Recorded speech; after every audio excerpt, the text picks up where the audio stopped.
Bueno chicos, el día de hoy vamos a hablar de una postura filosófica que continúa esta saga de teorías que crean el conocimiento dentro de las ciencias sociales. Y vamos a hablar de lo que es el estructural funcionalismo de Emily Durkheim. Vamos a ver a Emily Durkheim como tal. Emily Durkheim es un filósofo francés, el cual perfecciona el positivismo de Augusto Comte, eh, promoviendo el realismo epistemológico y el método hipotético deductivo. Para él la sociología era la ciencia de las instituciones y tu meta era descubrir hechos sociales estructurales.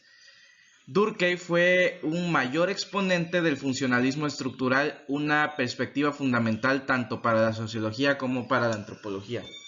Bueno, Emilio Durkheim analiza a toda la sociedad a partir del positivismo y de que se debe de crear el conocimiento a partir de la ciencia. Eso sí se entiende, pero para entender a la sociedad como tal tenemos que dividirla en estructuras. ¿A qué se refiere con esto? Bueno, que todos formamos parte de una estructura amplia, pero a su vez esa estructura está dividida en ciertas fracciones que comprenden el todo de la sociedad. ¿Qué es entonces el estructural funcionalismo? Es una construcción teórica que se ve a la sociedad como un sistema complejo, cuyas partes trabajan juntas para promover la armonía social. Se entiende como el estudio de una sociedad conocida como estructura o sistema social. Este enfoque ve a la sociedad desde una orientación del nivel macro, que en un enfoque amplio en las estructuras sociales que conforman la sociedad en un conjunto, y considera que la sociedad evoluciona al igual que los organismos. Es decir, todos nosotros formamos parte de una estructura social amplia. Se los pongo como ejemplo.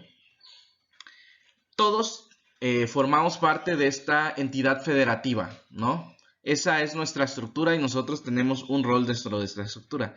Pero dentro de esas estructuras tenemos que cumplir con nuestra parte que formamos en el sistema religioso, o nuestra parte que formamos en el sistema económico, o incluso en la estructura que hay en la escuela o la estructura que hay en la casa. Les muestro la pirámide que tenemos a continuación. En esa pirámide vemos que hasta arriba están los gobernantes. Luego viene la parte religiosa, la parte de la milicia, la parte trabajadora y la base. La trabajadora y la base es la que sostienen toda la pirámide, toda la estructura social. Por ejemplo, si analizamos nuestra casa, ¿cuál sería la base de la estructura? Pues nosotros, ¿no? Los hijos. De ahí podría ser la mamá y de ahí el papá, ¿no? Un ejemplo nada más. Lo mismo con la escuela. En la escuela, ¿quién es la cabeza de la estructura? El director. ¿Y quiénes siguen abajo? Los maestros, los administrativos y la base que serían los estudiantes. Pero si no hubiera base, entonces no habría una funcionalidad. ¿Por qué? Porque el trabajo de los maestros no se podría realizar sin alumnos y el trabajo de los alumnos no se podría realizar sin maestros. Lo mismo que cada uno de los elementos de esta pirámide son completamente necesarios y funcionales entre sí. Entonces, ¿cuáles son las características que rigen al estructural funcionalismo? Primero, considera a las sociedades como sistemas de partes internacionales similares a los organismos biológicos. Cuando vemos, por ejemplo, hablamos de biología, hablamos de lo que es la fisiología como tal, y es esta funcionalidad que tienen los cuerpos y los organismos entre sí. Pues bueno, hagan de cuenta que en algún tiempo el conde Saint-Simon mencionó lo que es la fisiología social como el funcionamiento de una sociedad. Pues bueno, a esto se refiere con que todos los sistemas y todas las partes de un todo tienen que funcionar entre sí para llegar a una armonía social. Punto número 2. Cualquier grado de complejidad de una sociedad implica relaciones de interdependencia dentro de ellas, por lo que puede considerarse como un subsistema. Es decir, formamos parte de una estructura social de un todo, pero a la vez esa estructura social se divide en subdivisiones o subsistemas como tal. Y nosotros tenemos un rol importante en cada uno de los subsistemas, lo que les mencionaba.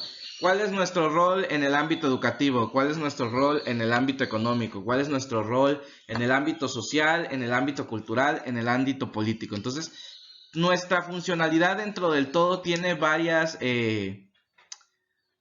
capas, varias funciones dependiendo de la microestructura en la que estemos, que forman una macroestructura.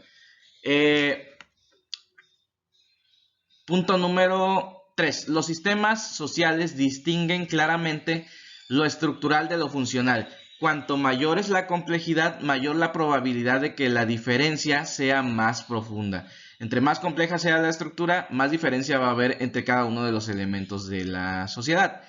Y a esto se refiere en muchos sentidos. En el ámbito económico podría ser porque las estructuras en la parte más alta siempre tienden a ser de mayor acomodo social y económico, pero también se puede referir a la jerarquización que pueden tener los elementos que están hasta arriba de la estructura. Pero como ya se los dije, las estructuras sociales siempre necesitan de una base que sostenga toda la pirámide. Punto número 4. Una determinada etapa del sistema social presupone todos los estados previos y en consecuencia los contiene, aunque solo sea forma residual o modifica. ¿A qué se refiere con esto? Bueno, que todas las etapas que tenemos en el subsistema se pueden modificar. Es decir, si algo tienen los elementos de la estructura es que es una adaptación que se puede dar a cualquier sistema y a cualquier rango que tengamos dentro de nuestras estructuras. La funcionalidad como tal es escalable, sí es escalable dependiendo de cada una de las estructuras, pero pues eso requiere un esfuerzo y requiere cierta ambición de la parte baja o de la base de la estructura para poder alcanzar los puestos más altos de la estructura y ir escalando. Y obviamente sus funciones dentro de esa estructura cambian una vez que vaya escalando. El cambio es inherente a la sociedad cuando este es un sistema de acciones. Gran parte de la conducta de sus integrantes se dirigen hacia objetivos, gratificaciones y logros aspiracionales. Pero ello solo ocurre en el sistema estructural social en su conjunto.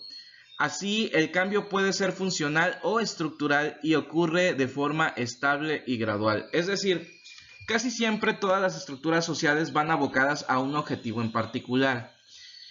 ¿A qué se refiere con esto? Si hablamos de nueva cuenta en el ejemplo de la estructura social que va unada a la educación, pues el objetivo es el mismo de todos los elementos, ¿no? Formar jóvenes que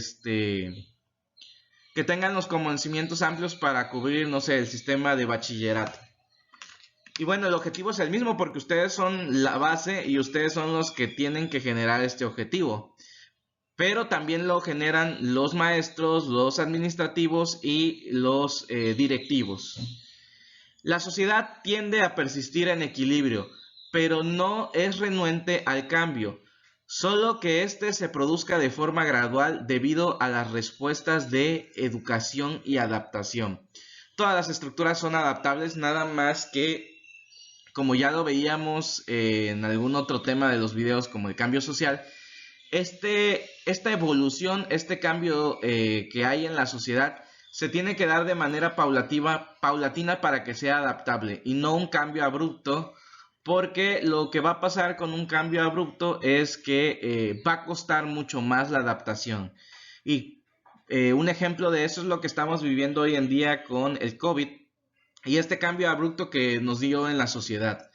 Los sistemas están sometidos a cambios foráneos debido a su interrelación e interdependencia con otros grupos sociales. Y aunque se altera su estabilidad inicial, tienden a construir un nuevo punto de equilibrio. ¿Qué se refiere con esto? Bueno, que las estructuras sociales se relacionan entre sí sin importar tanto el contexto. A lo mejor en algunos puntos del desarrollo social no coinciden con una estructura a lo mejor que se creció o que se formó más bien en un ámbito rural, pero va a haber elementos que sí coinciden con estructuras sociales que a lo mejor son de índole urbano, por ejemplo. Bueno, hasta aquí el tema del día de hoy. Espero que les haya gustado. Cualquier duda pueden dejarlo aquí en la caja de comentarios. Cuídense mucho y nos vemos en otro video. Gracias.